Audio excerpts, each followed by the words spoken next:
अगर 100 आदमी भी बीजेपी आपके कैमरा के सामने खड़ा करके ये दिखा दे कि इन 100 आदमियों का लाभ हुआ और ये खुश हैं उस लाभ से, तो मान है जो सबसे बड़ी उपलब्धि बीजेपी की है वो है कास्टिज्म, करप्शन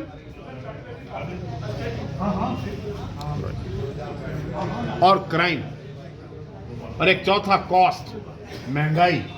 2 नवंबर को करनाल में हुए अंत्योदय सम्मेलन में गृह मंत्री अमित शाह करनाल पहुंचे थे, तो वहीं उन्होंने जमकर कांग्रेस पर निशाना साधा, तो वहीं पूर्व मुख्यमंत्री भूपेंद्र सिंह हुड्डा पर भी निशाना साधा। जिसके बाद देख सकते हैं कि करनाल में पीडब्ल्यूडी रेस्ट हाउस में पूर्व विधानसभा speaker Kuldeep Sharma press conference करते हुए नजर आ रहे हैं। क्या कुछ उनका कहना है, देखिए तस्वीरें।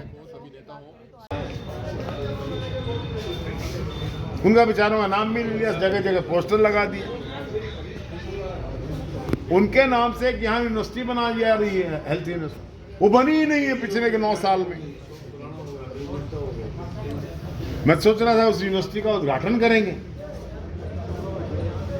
तो लोग निराश हो गए और इसी निराशा में 16,000 पुलिस के कर्मचारी लगाने के बावजूद भी मुख्यमंत्री जी होम मिनिस्ट्री की सुरक्षा नहीं करवा पाए, उसमें चूक हो गई। हालांकि मैं इस संस्कृति के खिलाफ हूँ कि जूता फेंकना, किसी के ऊपर गाली देना, किसी के ऊपर हाथ उठाना, मैं इसकी भर्त्सना करता हूँ। लेकिन एक दुखी मन से एक विकलांग ने अपनी भावनाओं के प्रदर्शन में गृह मंत्री की तरफ जो जूता फेंका, वो जूता नहीं था, वो आक्रोश का एक ऐसा बॉम्ब था जिससे हरियाणा के मुख्यमंत्री और हरियाणा की पुलिस देश के गृह मंत्री की सुरक्षा नहीं कर पाई। सरदार पटेल की सुरक्षा को खतरा है। आज एक ही चीज है जो सबसे बड़ी उपलब्धि बीजेपी की है, वो है कास्टिज्म, करप्शन और क्राइम, और एक चौथा कॉस्ट, महंगाई। 5 किलो चीनी का रेट और बढ़ा दिया। हर चीज के रेट बढ़ रहे हैं, महंगाई से त्रस्त है गरीब।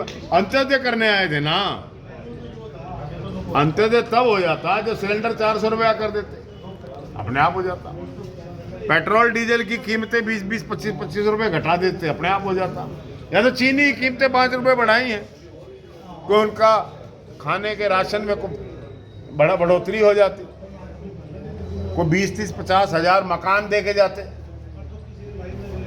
कोई गरीब बस्तियों के लिए पानी देकर जाते, कोई प्रोजेक्ट लेकर आते गरीबों के लिए रसोई का। देखे तो कुछ नहीं गया, किसका अंत्योदय हो रहा था। ये अंत्योदय नहीं था, ये भारतीय जनता पार्टी का सूर्यास्त था, जो प्रधान गृह मंत्री को बुला के उन्होंने सूर्यास्त कर दिया है। भारतीय जनता पार्टी की सरकार अब एक 4th स्टेज ऑफ कैंसर से गुजर रही है। एक डॉक्टर बदल दिया गया है, दूसरे डॉक्टर श्री नायब सैनी जी को लेकर आए। हम उनका बड़ा सम्मान करते हैं, वो बहुत प्रखर नेता हैं, बहुत बड़े नेता हैं, उनका बहुत सम्मान हम करते हैं। लेकिन डॉक्टर बदलने से भारतीय जनता पार्टी की इस 4th स्टेज की कैंसर की बीमारी का कोई इलाज होने वाला नहीं है। अब हरियाणा की जनता बड़ी बेसब्री से चुनाव का इंतजार कर रही है, और जब कोई कह देता है कि लोकसभा के साथ साथ विधानसभा के भी चुनाव हो जाएंगे, तो लोगों के चेहरे पर खुशी की लहर दौड़ जाती है कि 4-6 महीने पहले छुटकारा मिल जाएगा। पंडित जी, जैसे अभी जो इनका दावा था कि 45,000 बेनिफिशियरी को लाया गया, नोट फॉर पार्टी का सम्मेलन नहीं था, ये बेनिफिशियरी का सम्मेलन था, तो क्या मानते हो बेनिफिशियरी थे, लाभ हितग्राही? अगर 100 आदमी भी बीजेपी आपके कैमरा के सामने खड़ा करके ये दिखा दे कि इन 100 आदमियों का लाभ हुआ और ये खुश हैं उस लाभ से, तो मान। मतलब था आखिरी व्यक्ति तक विकास, अगर आखिरी व्यक्ति का विकास होता तो ग्रुप डी में 12,000 नौकरियों के लिए 12 लाख लोग अप्लाई ना करते। जिसमें बीटेक, एमटेक, क्वालिफाइड, एमबीबीएस बच्चों ने भी अप्लाई किया। उससे साफ नजर है कि आखिरी व्यक्ति का विकास नहीं है, ये खाली घोषणा था। और जो लोग थे वो खुशी से आए हुए, वो लोग थे जो जबरदस्ती ठूस के लाया गया जो था।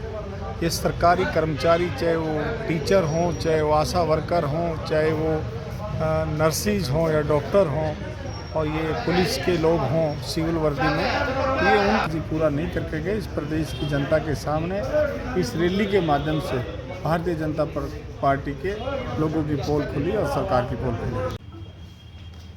अब राम का सहारा लेने चले हैं।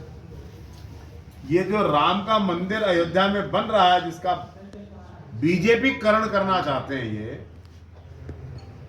राम इनके कोई डैडी थे क्या? राम तो सबके थे, हमारा मंदिर है वो। राम भगवान सबके है भाई। सोमनाथ का मंदिर सरदार पटेल ने बनवाया था। हम तो नहीं कहते हो हमारा मंदिर, हम तो कहते भगवान शिव का है। ये तो अपनी मोहर लगा रहे हैं मंदिर को। और मंदिर के नाम पर जो मुहूर्त निकाला गया है 22 जनवरी का, क्योंकि मैं भी मन वचन कर्म से ब्राह्मण हूं, तो क्षेत्र की भूमि में रहते हैं हम लोग। ये ऐसा मुहूर्त निकाल दिया कि बीजेपी का सूर्यास्त हो जाए। उस राम में मंदिर में हनुमान है ही नहीं। किसी ने पूछा भाई हनुमान जी के बिना राम? तो उन्होंने कहा हनुमान जी का मंदिर तो वहां हनुमानगढ़ी में अलग है, इसलिए वहां जिसने हनुमान जी की पूजा करनी वहां चले जाओ। तो ये परिपूर्ण मंदिर नहीं है जिसका लाभ बीजेपी चुनाव के लिए उठाना चाहती है।